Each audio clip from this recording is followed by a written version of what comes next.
Oh, good evening once more, everyone. Mazes okay speaking here. This is once more on Njenje Media TV. As many of you will know, in the last couple of, about 2 days now, we had an incident that happened in Ebonyi State. Now, to throw more insight into this sad incident where we have lost a couple of our brothers and sisters in a herdsmen attack, I have here with me the Honorable Commissioner of Information and the State's Orientation in the person of Honorable Uchenna Orji. Honorable Commissioner, you're welcome. Thank you very much, Ezoke. Just to start quickly, what do you think, or rather, how would you explain to the people what is happening in your state as regards to the herdsmen attack? This is really a very unfortunate situation, most unprecedented, that a group of people did callously attack and kill a number of natives of Gedege, initial local government area of our state. And these bandits are suspected to be herdsmen.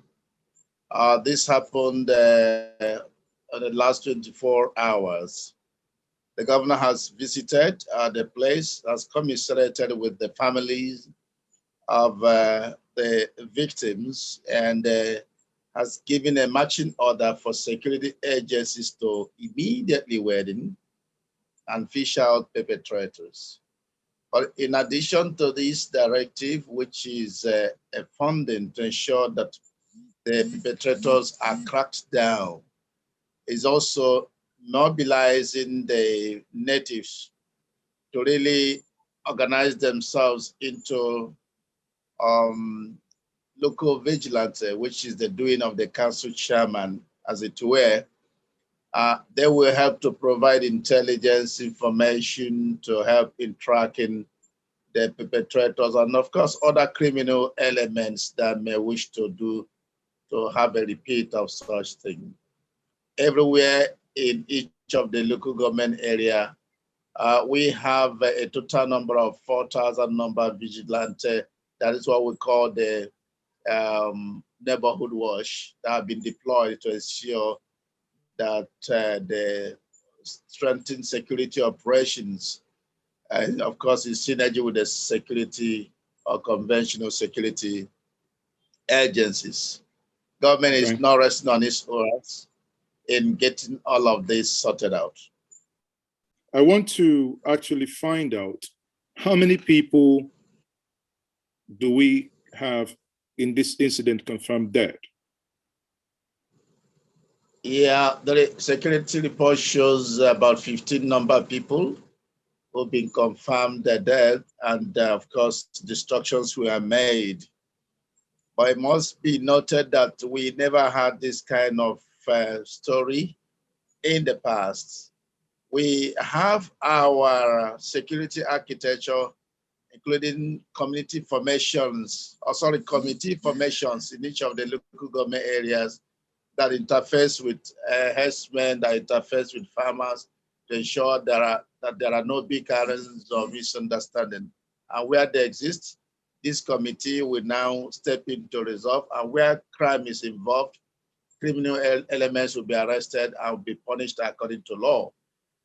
We're actually taken by surprise. It's like what we used to hear about killings in parts of the world like Syria. Today is already in Nigeria, and we were hearing all of these things in other parts of Nigeria, and today it has come to Ebonyi. And so it calls for further strengthening of our security architecture and fortifying it in such a way and manner that we can always preventively ensure there is no this kind of mayhem or insecurity in our place. So how does the state in concrete terms intend to ensure that security of lives and property are protected, vis-a-vis the influx of strangers in your state? Yeah, as a matter of fact, we have a security architecture which includes the fortification of the various security agencies through the use of gadgets and all of that, of course, patrol vehicles. We also have what is called a smart city system, whereby CCTV camera is mounted in strategic locations, particularly in the metropolis and satellite towns and headquarters of each local government for a start, and is being centrally controlled. That has really helped us. It must be noted that apart from communal clashes and all of these herdsmen, farmers' misunderstanding and killings, we don't have so much criminalities the way we hear about in other states. Is drastically reduced in Ebonyi. A commissioner can move about, government official, a businessman can move about without nothing. But this problem of communal clash has been a recent problem that government is doing everything to solve. Now, like I did say, apart from the security officials who are being motivated, encouraged, given incentives, we also have this local vigilante, that is the neighborhood watch, which government has trained and deployed to ensure that they assist in policing our various communities. It also, it must be noted that we are also embarking on sensitization of our people. It's important that we be our brother's keeper. We know when strangers or criminal elements are in our place, so that we can report volunteer information to security agencies and necessary authorities. That we are doing, and it is really paying off. So you mentioned that you mentioned at least twice now that you have vigilante services in your state. So when was this vigilante services formed? Yeah, it has been there even in the last the first tenure of this administration. But what we do is that we, from time to time, overhaul. We can, from time to time, dissolve and recruit, especially when we feel that there is need to inject more blood, more experience, more skill, and more intelligence into the system. And so we are giving them further training, as it were, the neighborhood watch. And that's why government has directed that comprehensively, each local government should ensure that a minimum of 100 number security, that is neighborhood watch members, are really fortified in terms, as provided by law anyway, in ensuring that they help policing our communities. So, are these backed by law? I mean, you know, the structure, is it backed by state law? Yeah. Yes, we have a law on neighborhood watch, which had been in existence before this second tenure. I do recall that following agitations and yearnings for kind of a further security architecture that will have a kind of similar structure with other states. So our dear governor, through the Southeast Governors Forum, is liaising with the governors to see how we can strengthen each of the local security outfits of each of the jurisdictions. You know, we operate a federal system of government. There's no way we can have a regional security. No, it's unconstitutional. It's not provided under the law. Of course, even practically it's not possible because there's no one central man at the zone. For instance, Southeast, that will be coordinating and be paying. No, each state we have to do the operational work, but they have similarity of structure, similarity of terms, you know, of security surveillance, and also there is a provision for collaboration and cooperation in policing the various jurisdictions of Southeast. Any moment from now, the Houses of Assembly will come up with a stronger law, each of the houses, because there cannot be one house for Southeast, but it's going to obviously be almost of a commonality of a structure, commonality of intentment in terms of the spirit of the law. So what is that impending factor? We know obviously the Yorubas have the Amotekun, and the Amotekun, as many people may misconstrue, is actually not a regional security outfit, but a state security outfit within the 6 states of the Yoruba nation. However, what they now do, or what they have, is a situation where they can now collaborate, as you said before. Now, to have something of similar nature, you obviously before now said that states are having that discussion. Could you tell our viewers at what stage are these conversations are? When are the people of the Southeast within the various states of assemblies, when are they going to see something of that nature? I cannot speak authoritatively in this regard. Of course, you do know I speak for Ebonyi State. I may not have the competence or the capacity to speak on the extent gone, but I do know that Southeast Governors Forum has a committee that does collaborate and interface and engage the various jurisdictions to see what they are doing and how far they have gone. I do hope that even the security situation in the country will give further impetus for further engagement with the various jurisdictions. And I think that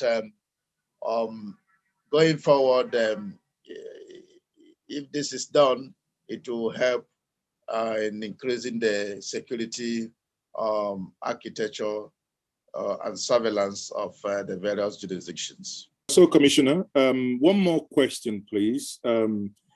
If the aggression continues, and what will become of farmers and what will become of food security in your state? Well, certainly the aggression will not continue. These people are nowhere to be found. I'm sure they were on transit when they carried out this untold mayhem against our people. I think that what is important is that consciousness and a security arrangement that will ensure that those affected areas have constant presence of security officials. I'm not seeing any further of such threat. Everybody is actually meant to give information, timely and proactively to ensure that this kind of thing doesn't happen. I bet you that we are making efforts to really sensitize our farmers that there is no cause for alarm, and the police or security officials will also be in the various communities to ensure that this doesn't happen. So no issue at all. It is not as we think. They actually took our people by surprise, and God willing, this will not repeat itself. Basically, I watched the video of the state governor addressing the community when he went visiting. We had an incident of killing of 2 herdsmen within this same location. And immediately the security agencies, local government chairman, and the community leaders all came together to condemn the attack and the killing. And we immediately asked the security agencies to fish out the people that did that. They didn't do it on behalf of the communities. And they did fish them out. And as we talk, they are standing trial in Ebonyi State. And the community and the government and security agencies appeased the herdsmen and made peace with them. And so it is very shocking that overnight, all the herdsmen in Ishelu local government vacated Ishelu local government, which means that the local herdsmen are part of the conspiracy of the killing of our people. They vacated despite all the efforts that my government, governors of Southeast and security agencies have been making to give them full protection, not only in the Ebonyi State but the entire Southeast. We feel so sad that this kind of thing should happen to Ebonyi State. We feel so worried for our country, Nigeria. We are short of words, and good enough we have some traces of the sponsors, we have traces of those who came here. I will not disclose it, but I'm going to escalate. And one thing struck me in his statement. He called on, or rather, he said that there was a time the community killed 2 herders, and those that engaged in that activity are already arrested, and they are providing information to the security agents. However, he said that on these attacks, before the attack occurred, these people, the herders, were nowhere to be found. The herders, in his words, vacated the area. So if the herders vacated the area, how come, what is happening now, isn't that a breach of trust? Because obviously the governor has the governor, in his words, been protecting them from attack from locals. Now they knew this attack was coming. They probably ran away without informing, or paying back in any way, shape, or form. Isn't that a betrayal of trust? Yeah, certainly this action couldn't have been carried out by good citizens. It must have been done by bandits, criminals. And of course, you don't rule out criminals among herdsmen, even among natives. So, but what is very important is that our eyes are really out to ensure that we track and get them to submit themselves to the cause of justice. So what I'm trying to say is that those people are surely bandits, surely bad eggs in amongst the herdsmen. So we don't need their show. We don't have their confidence. They don't have our confidence because they are not good people. And so, but good people are still there among the natives and among the herdsmen. So all we need to do is to ensure that we don't allow this ugly occurrence to repeat itself. By the power of God, it will not. Sorry, Commissioner, I piggyback on that question. Again, according to what the governor said, I wasn't aware that some of the herdsmen were left behind. So if all the herdsmen left from that community before the attack, doesn't that mean that all the herdsmen within that community are in cahoot? Obviously, they know that that was going to happen, hence they're leaving. It's actually an issue that our security agencies will factor in their investigation. I wouldn't know all the details, not in charge of it, not internal security. And so security agencies have been directed to crack, and get them prosecuted. So these are the issues that will eventually be reviewed.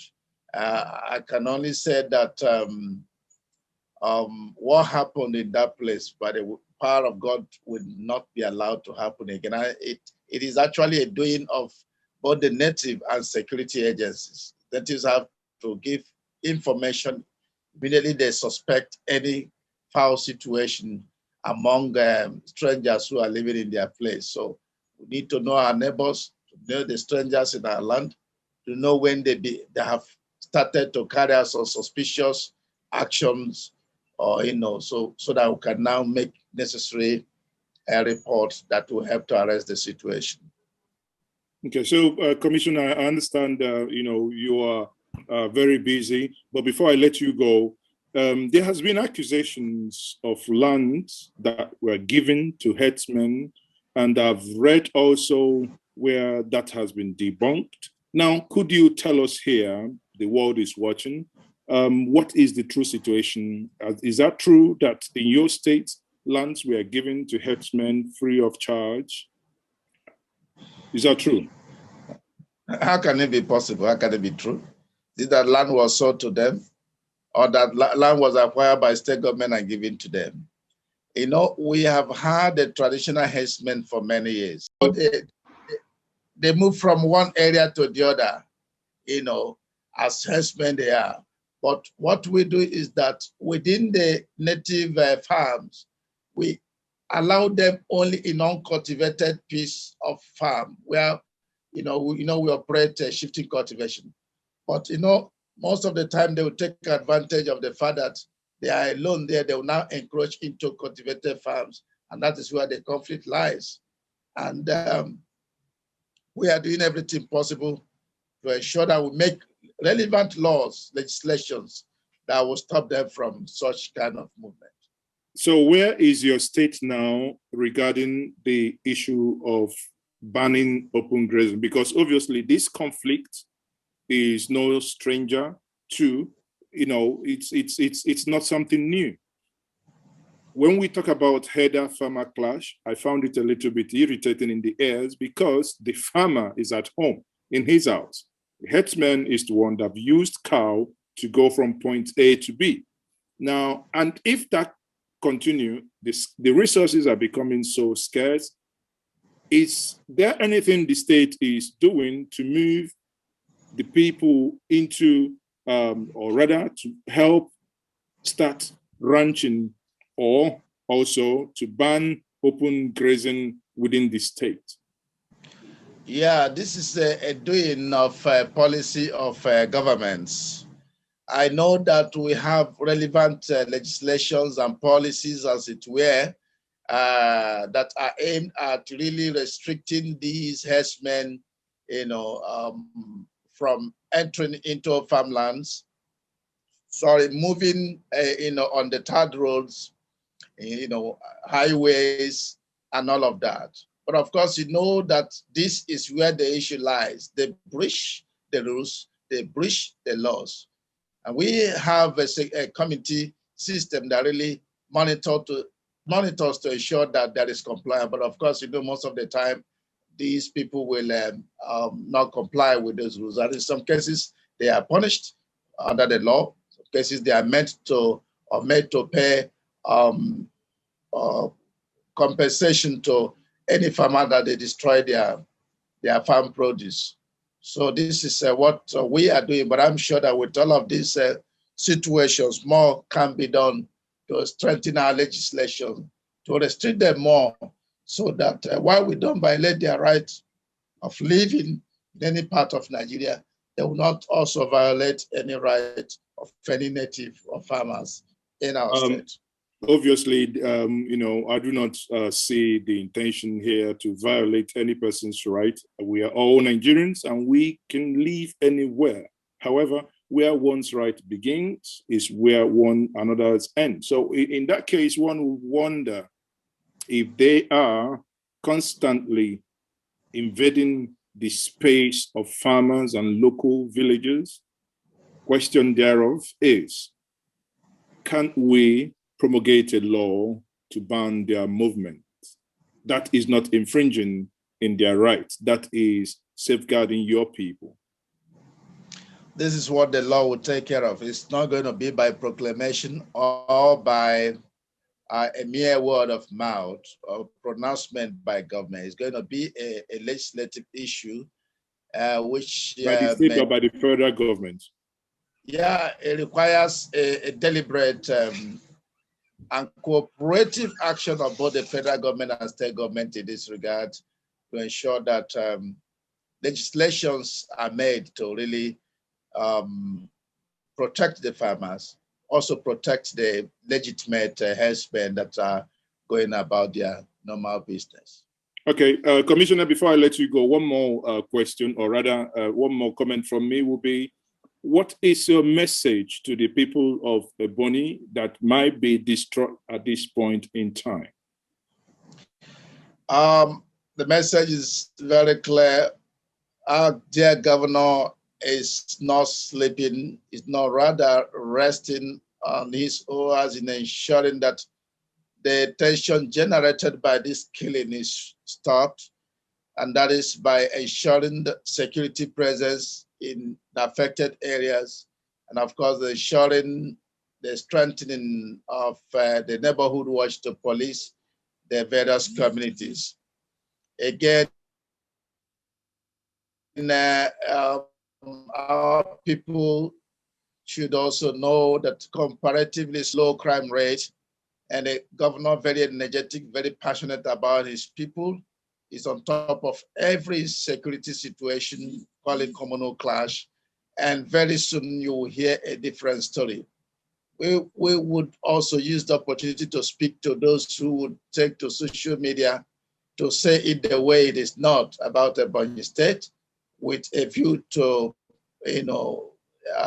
actualizing their political gains and aims or motives. They have to really know that security belongs to all of us. We don't need to politicize security.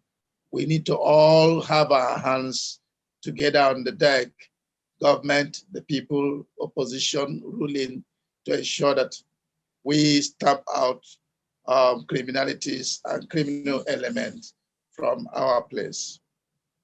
Thank you very much, Commissioner. I've been speaking to the Commissioner of Information and State Orientation, Honorable Commissioner Uchenna Orji. Thank you very much for joining me this evening.